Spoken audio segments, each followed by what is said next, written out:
E aí, vamos fazer nosso ano bíblico? Hoje passaremos em Josué, do capítulo 9 até o capítulo 13. E existem importantes lições aqui em evidência para que possamos obter um desenvolvimento ainda melhor da nossa fé e no campo da intimidade com Deus. Hoje você vai perceber a estratégia dos gibeonitas exibido aqui no capítulo 9.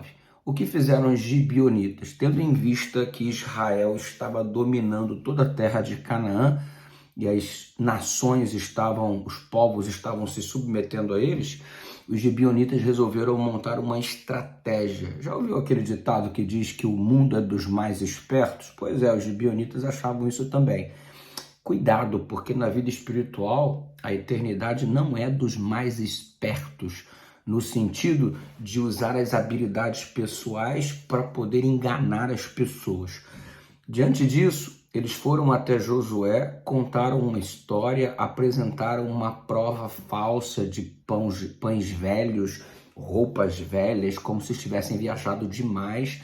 Contaram uma história para enganar Josué, a fim de que Josué não pudesse destruí-los. Resultado, eles até conseguiram o que queriam, porque Josué fez com eles um juramento envolvendo o Senhor. Tendo em vista que envolveram o Senhor, o juramento tinha uma validade. E embora eles tivessem mentido, o que poderia você argumentar, então isso anula o juramento, mas Josué não deixa de cumprir a sua palavra porque o outro não cumpriu a dele. Ei, a infidelidade do outro não me possibilita ser infiel também. A infidelidade do outro, a falsidade do outro, o engano do outro, o pecado do outro, não traz para mim o direito de errar também. Tem muita gente que acha, não, então se ele fez isso, eu posso fazer também. Como se o erro de alguém possibilitasse você a ter o direito de errar também, ou o teu erro não fosse mais grave porque você, em contrapartida, está apenas oferecendo aquilo que recebeu. Não funciona assim. Jamais, pensa nisso, jamais o erro de alguém vai me autorizar ou validar o meu erro como se o meu erro deixasse de ser erro e passasse a ser uma coisa correta só porque o outro errou. Preste bastante atenção nisso, porque na vida espiritual isso é bem perigoso se eu for nessa linha de raciocínio, ok? Na linha de raciocínio de considerar válido o meu erro, tendo em vista que o outro errou também. Muito bem. Josué, na verdade, os gibeonitas eles não precisavam ter feito isso para terem a vida poupada. Você sabe que existia uma lei colocada em evidência em Levítico, capítulo 19, verso 33, que era dever do povo de Deus tratar bem o estrangeiro que vivia no meio do povo de Israel. Ou seja, se eles apresentassem a verdade e tendo em vista que haviam deixado a idolatria para servir ao Senhor, eles seriam abarcados por esta lei de bons tratos ao estrangeiro, que dava, na verdade, praticamente os mesmos direitos que tinha um cidadão de Israel. Ou seja, eles não precisavam ter usado a artimanha da falsidade para terem sua vida conservada. Você entendeu? A falsidade não funciona como uma arma diante do Senhor para que você tenha vida, ok? Mesmo porque Satanás é o pai da mentira e o pai da verdade é Jesus Cristo e só ele é o caminho, a verdade e a vida.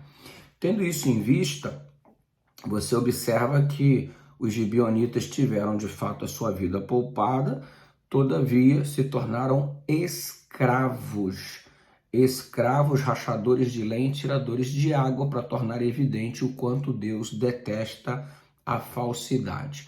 E uma coisa a ser notada aqui é que a decisão do Josué foi precipitada.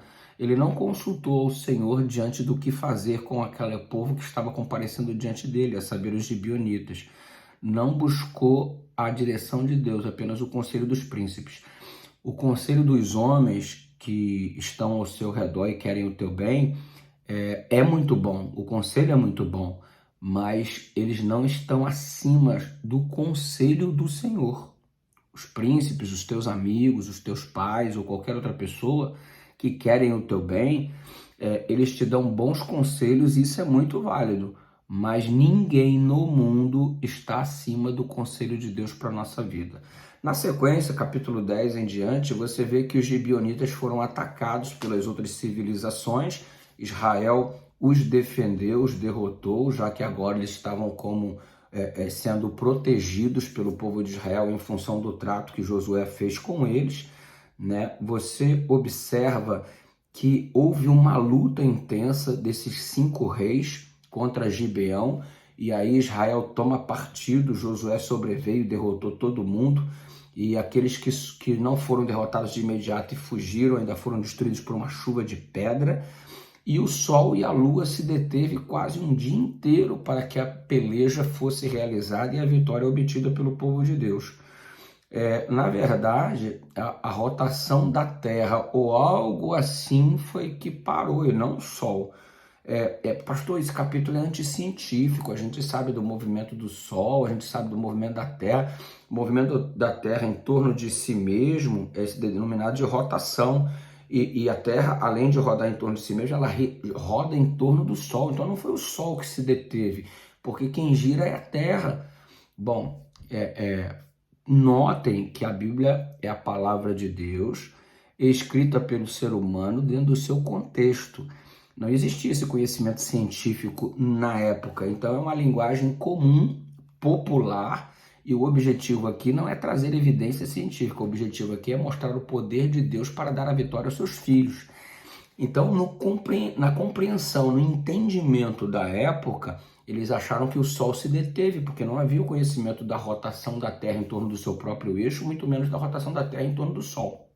O que deve ter acontecido aqui? Porque, pastor, se a Terra parou, a Terra seria destruída, cientificamente falando, né? Bom, pode ter sido uma curva da refração da luz do Sol, ok? A oscilação da direção do eixo de rotação da Terra pode ter sido alterado, a diminuição da velocidade de rotação da Terra, e Deus então teria impedido os efeitos destrutivos disto. Enfim, a gente não sabe exatamente o que aconteceu, mas o texto mostra que o Criador está acima da criação. Entenda isso, o Criador está acima da criação, e os reis foram derrotados.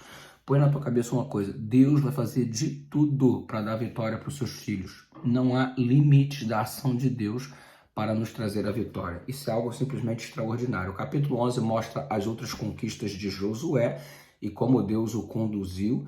Mostra que, apesar do erro cometido em Ai, Deus é capaz de esquecer o passado, botar uma pedra em cima dos erros para que os seus filhos sigam adiante. E aí Deus deu diversas vitórias.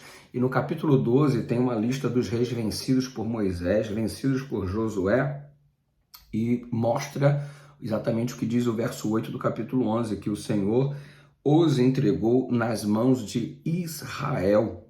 Ou seja, Deus vai entregando os inimigos nas mãos dos seus filhos. O capítulo 12 tem essa lista de vitória para que possa mostrar, para que possamos evidenciar que Deus de fato está exibindo a vitória dos seus filhos quando estes o servem, ok? Chegando no capítulo 13, tem ainda umas terras não conquistadas. Josué já está velho, avançado em dias, mas recebe do Senhor a mesma ordem de Moisés para repartir toda a terra, que você já viu este contexto diversas vezes, né? Os levitas não recebem uma herança, mas o Senhor é a própria herança. O Deus eterno é a tua habitação, é um texto bonito que tem em Deuteronômio 33, verso 27. E eram terras que eram verdadeiras nações, né? Terras a perder de vista. Enfim, Deus é muito generoso para com os seus filhos. Esse é o resumão de hoje. Que o Senhor conduza a tua vida, conduza este dia em nome de Jesus. Um beijo no seu coração, graça e paz. Amanhã tem mais. E lembre-se de comentar, de curtir, compartilhar, se inscreve no canal, deixa Deus te usar. Tanta gente espalha tanta coisa ruim, vamos espalhar a palavra do Senhor. Um abraço.